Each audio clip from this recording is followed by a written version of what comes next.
On the killing fields of southern Sudan, boys as young as 12 are fighting a war. They are the boy soldiers of the SPLA, children marching into Africa's longest and most brutal civil war. The soldiers have little to eat and even less to wear. Many have never been to school and cannot read or write and don't even know how old they are. But they have guns and are ready to kill. Some of their guns are captured from the enemy. Others are given to them by friendly governments in neighboring states. But the rebels are also armed by black market arms dealers around the world. As the civil strife continues and hundreds of thousands of people are starving to death, South African arms merchants seem to have found a lucrative market for their military hardware.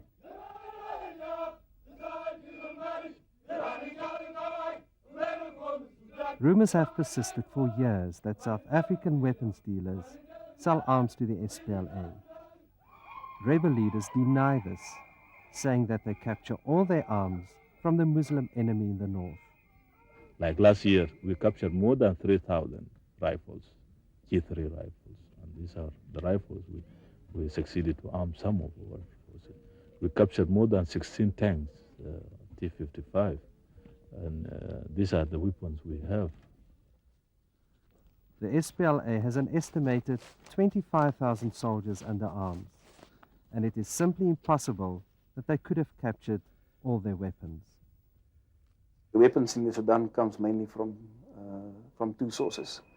Black market arms dealers, and then the weapons legally purchased by the Sudanese government.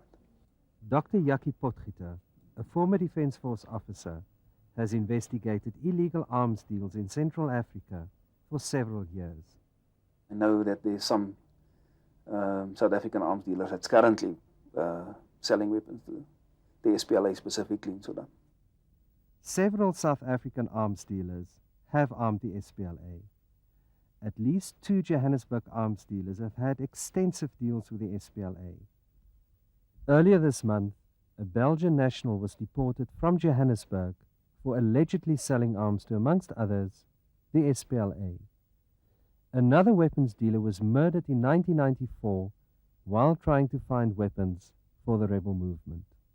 The free market weapons dealer, black market weapons dealer, is definitely not driven by morals, he's driven by profit. The weapons goes to the highest bidder. Weapons in the Sudan are not only used for waging war, but also to kill civilians, to loot, to rape. There are an estimated 1.5 to 2 million illegal guns in the area. Everybody in southern Sudan, it seems, has an AK-47.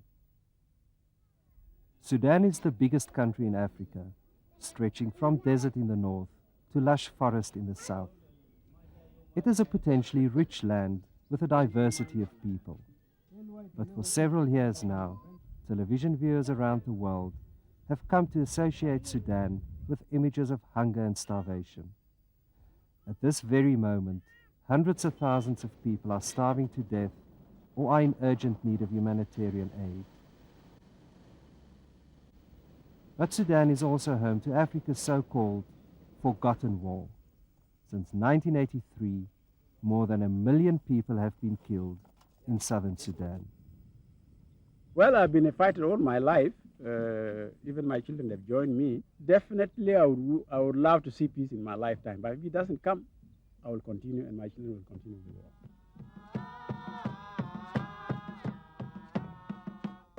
Civil war broke out with independence in 1956, when predominantly black and Christian Southerners rebelled against their Arab and Muslim countrymen in the north. Well, it is a very simple question. When rule is put on you that you must become an Arab, you must become a Muslim, you must become a third-class citizen in your own country, I think that you cannot accept that. Logically, that's what I resent. And this is what the Southerners are up against. One of Africa's biggest armies. The Sudanese People's Defense Force has an estimated 150,000 men under arms, and is said to be supported by Islamic fundamentalist regimes like the one in Iran. Our journey to find out more about the war in southern Sudan started in the Kenyan capital of Nairobi. This is where we met up with Mac Yuang, a 22-year-old Sudanese refugee who lives in Kenya. Mac is a former boy soldier of the SPLA. I joined the SPLA army when I was 12 years old. I'm not quite definite of how many people I've killed, but when I was in the army, I have my rifle, and whenever we are going for combat or when we are attacked, I just open my fire, shooting. Mac fought with the SPLA rebels from 1987 until 1993.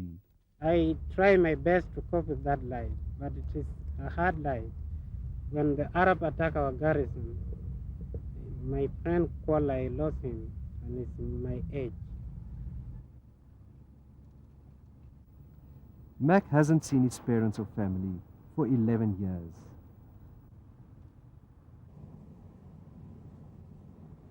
We decided to take the young man with us to Sudan, not only to try and reunite him with his family, but as our guide and interpreter. Our journey to the Sudanese border took us through some of the most remote and untouched parts of northern Kenya.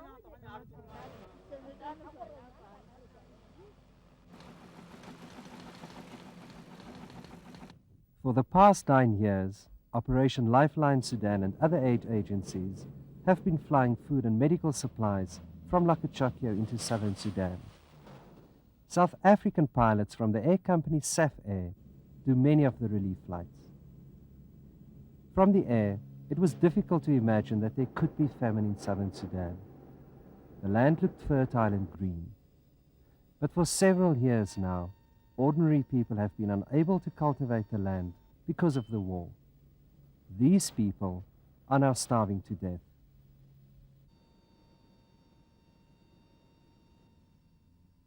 The famine in Sudan is mainly in one province, Bahr el Ghazal, and it has been caused quite deliberately by one man, Cherubino Ball.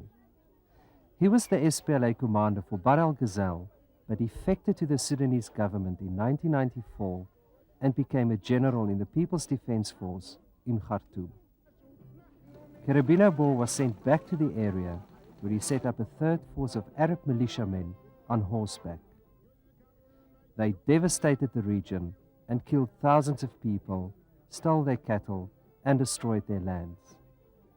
Cherubino got the nickname of the Butcher of Bahr el Ghazal. And they kill indiscriminately women, children, old people, burn their villages, burn their food, took their cattle in large quantities, and leaving the population terribly destitute. But in an amazing turnabout in January this year, Cherubino deserted from the Sudanese army and returned to the SPLA. Oh, I feel very much delighted. It is welcome.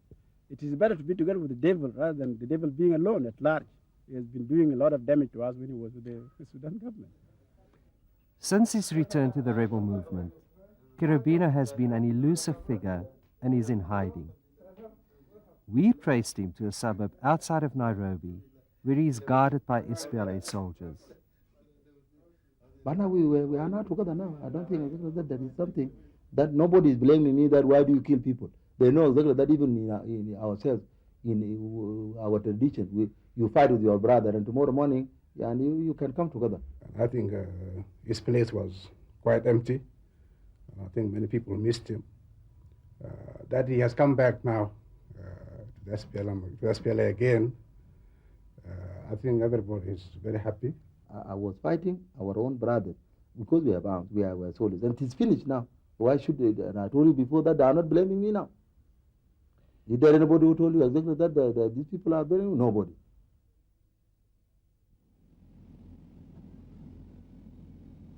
We were eventually taken to the Bahr el Ghazal province in southern Sudan in a United Nations aircraft that was transporting food to the area. A day later, we joined up with soldiers and commanders of the SPLA who agreed to take us to the front line a few kilometers northeast of the strategic town of Wau. For kilometer after kilometer, the land was empty, and burnt-out villages bore witness to the havoc and destruction caused by Commander Cherubino and his Arab militiamen. The front line turned out to be nothing more than a SPLA base in a deserted village. There was an enemy garrison 8 kilometers away, but except for the odd exchange of mortar fire and skirmishes between foot patrols, the front line was relatively quiet. The soldiers were amazed to see us with Mac. They even goes further to ask me, now that they have come here and they have seen us, some of us are walking naked, do you think they are going to bring clothes for us and maybe boot and all other artilleries to fight the Arabs? I just tell them that I don't know. They just want the world to know what is going on here. The front line is riddled with landmines. This SPLA soldier stepped on an anti-personnel landmine. The remains of his foot was removed without anesthetic in a makeshift hospital. The SPLA has been condemned by international human rights organizations like Amnesty International for the killing and torture of civilians and for forcing young boys into its army against their will. Well, you call them boys, but we call them, these are our men, really. They are men struggling. The state of clothes and all these things definitely is bad. We would want it to be better. But given the situation, that the resources that we have at our hand, it is better we fight whether we are naked or not and liberate the land rather than wait for the uniforms and all this and fight the war. No, we would just continue. His name is Ngor. He says it's Ngor. And how old is he? Arun Kade. He says only the mother who knows. I don't know how old I am. I was born in a village. And ask him whether he's been in any fighting.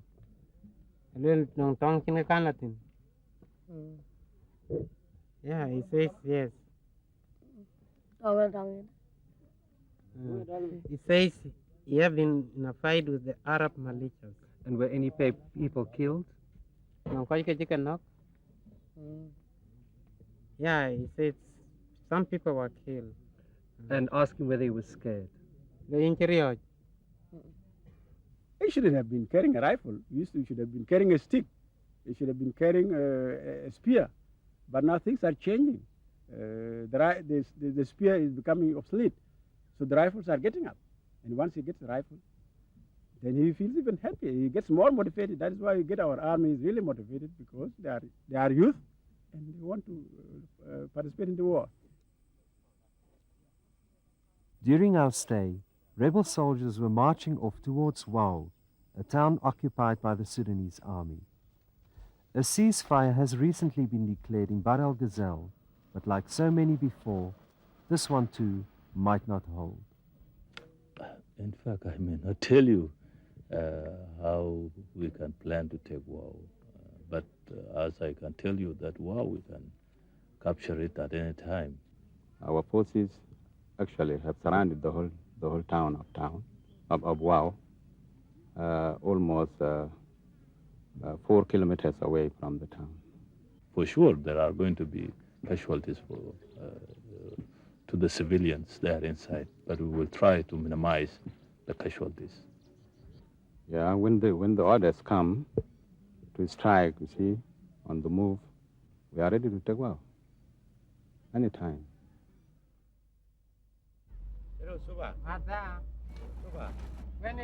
We returned from southern Sudan without being able to help Mac Anyang to find his home area or see his parents and family again. We however heard that his younger brother is now living in a refugee camp in northern Kenya.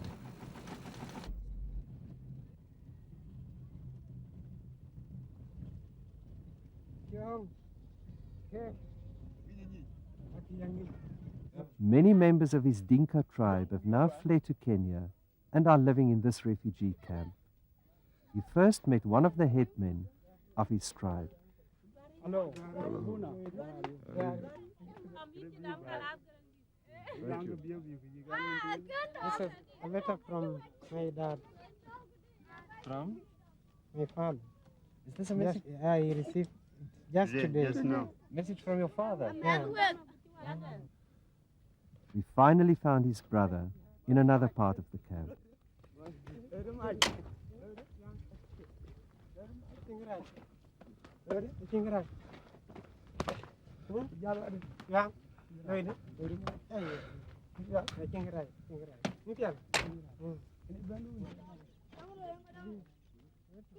I'm very happy to see my brother. That's been a long time. Now it is marvelous. I really like it. And it's gorgeous. I see my brother. Mac's father said in his letter that the family is in good health, but that food and clothes are very scarce.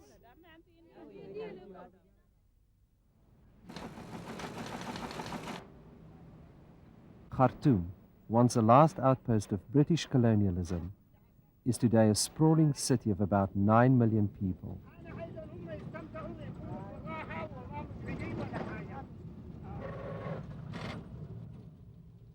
Since the current military government seized power in a coup d'etat in 1989, Sudan has been turned into a model Islamic state, and Sharia law has been imposed as the supreme law of the land.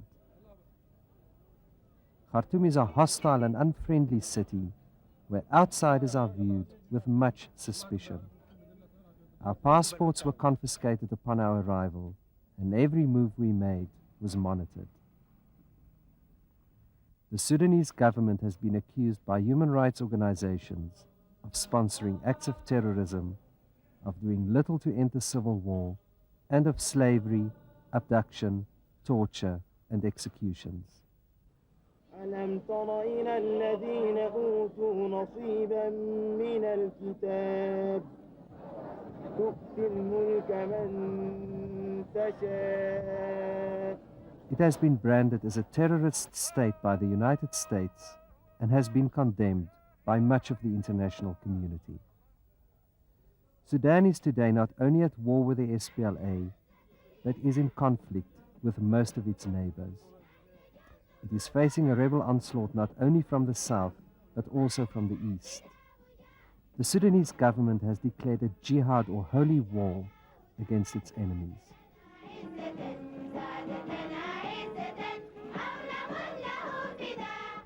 Others are trying to eliminate us. This is what we feel. That's why it is a holy war. That's why it is jihad. The People's Defense Force is an ever-growing and expanding army. The Sudanese government has said that by the year 2000, they want 900,000 men under arms. A university was recently closed and the students sent to the front line. We feel that this aggression will continue, and we have been targeted by some of the superpowers. So we have to be ready.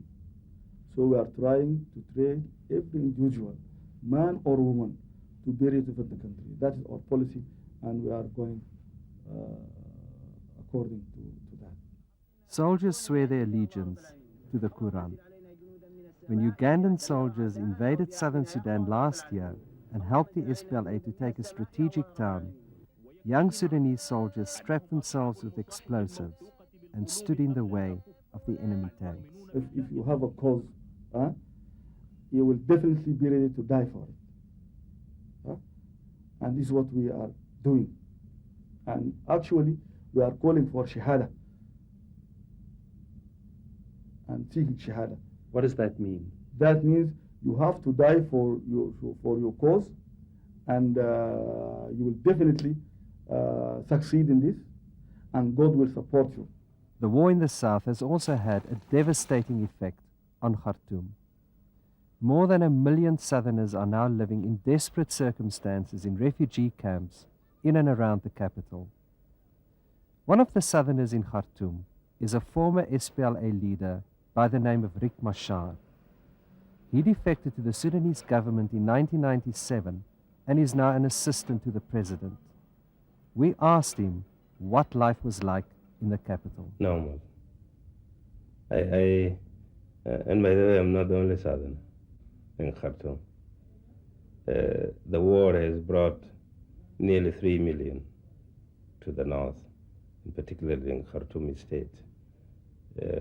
Many of them are here. They're living normally.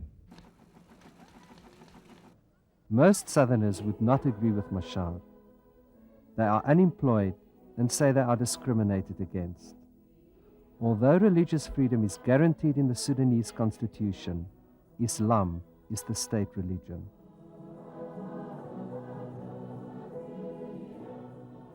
And even though in the church, you have to go and pray. After praying, back home. Don't talk about problem. Remain your tongue with you. If you enter into the policy, you're speaking some things badly, should be caught. Both the SPLA and the People's Defense Force have recently claimed victories in the war. The Sudanese forces still hold 3 of the biggest towns in southern Sudan, but the rebels have made advances in the east. There is, however, no victor in this war. Weapons dealers justify their supply of weapons to the SPLA by saying that they are supporting Christians who are suppressed by a fundamentalist regime who want to impose Islam on them. The only people that are suffering from this provision of weapons and war material is the people on the ground. And they suffer to such an extent that the Christian moral issue is not justifiable. It is safer, it seems, to be a soldier in southern Sudan than a civilian. 3 out of every 4 people who die in the war are civilians. Once the weapons are supplied to the rebel group, what the rebel group does with the weapons is basically its concern. That's why you find boys of 9, 10, 12 that are carrying weapons and that have seen a fight or 2 in their lives already. Several South African arms dealers have recently and in the past provided arms to the Sudanese rebels in southern Sudan. It's difficult to say how many of them are involved in that because a lot of these arms dealers are supplying weapons, for instance, to somebody in Uganda or to somebody in Kenya or wherever, and they then find their way back to the Sudan. Weapons are usually bought in Eastern Europe, from where they are transported to a neighboring state and driven or flown into southern Sudan. Weapons are not sold for cash, especially when it comes to rebel groups like that. They do have cash support from international organizations, but what they can sell of is mineral concessions, hardwood concessions. Southern Sudan is a vast area with an abundance of natural resources. It has oil, gold, and teak forests. The forests in the south, it seems, are especially attractive to weapons dealers. Dirk Stoffberg is a former weapons dealer, apartheid assassin, and a self-confessed arms supplier to Iraq, Iran, and Libya. Stoffberg and his 7th wife were murdered in July 1994. According to documents we had found, he was at the time looking for an arsenal of weapons for the SPLA in return for a teak forest in southern Sudan. Stoffberg sent so-called shopping lists for tanks, missiles and mortars around the world. The provision of teak concessions is a big issue in the Sudan. And you can buy your way and your protection by supplying weapons for those concessions. Ivan Whitehead and Luchi Fikuseku are registered Johannesburg weapons dealers with a long history and complicity with the Sudan People's Liberation Army. They were appointed as so-called technical advisors to the SPLA in 1993 and have arranged for the supply of weapons to the movement. They are unofficial ambassadors for the SPLA in South Africa. They also have several other clients in Africa, diamond mines in the neighboring Central African Republic, and business interests in Ethiopia. They refuse to participate in this program. Earlier this month, a Belgian national by the name of Giza Mazozi was deported from South Africa to Belgium, where he has been charged for weapons smuggling. He has supplied weapons to, amongst others, the SPLA. South African companies often transport the arms from Eastern Europe to Sudan. Once an arms trader is brokering a deal of arms between, say for instance, Bulgaria and Central African state, and the weapons are not crossing South African soil, there's very little that the South African authorities can do to stop that, as the legislation currently are.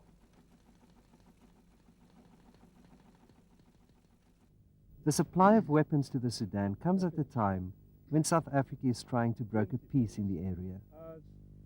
We want peace between the Sudanese government and the Sudanese People's Liberation Army.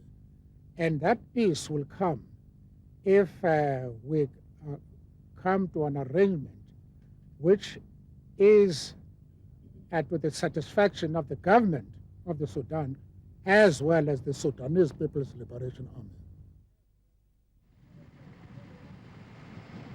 As long as guns continue to flow into southern Sudan, there can be no peace and the local population will continue to suffer. More than 2 million people face starvation this year because of the effects of war. If the conflict continues, aid organizations say, more people may die next year. We are really backward because no roads, no hospitals, no schools, but only starvation and fighting. It is pathetic. So it is really hurting, but there's nothing we can do. That's our land and that's when we were born in. People like Makun Young face a bleak future. He started carrying a gun when he was only 12. He fled to Kenya at the end of 1993, entered school and passed matric. But he has no money and cannot continue his studies or find a job in Kenya. He doesn't even know whether he will ever see his parents again. I always pray, God just protect my parents and maybe let them just survive with those kind of life and don't let them pass away without seeing them again.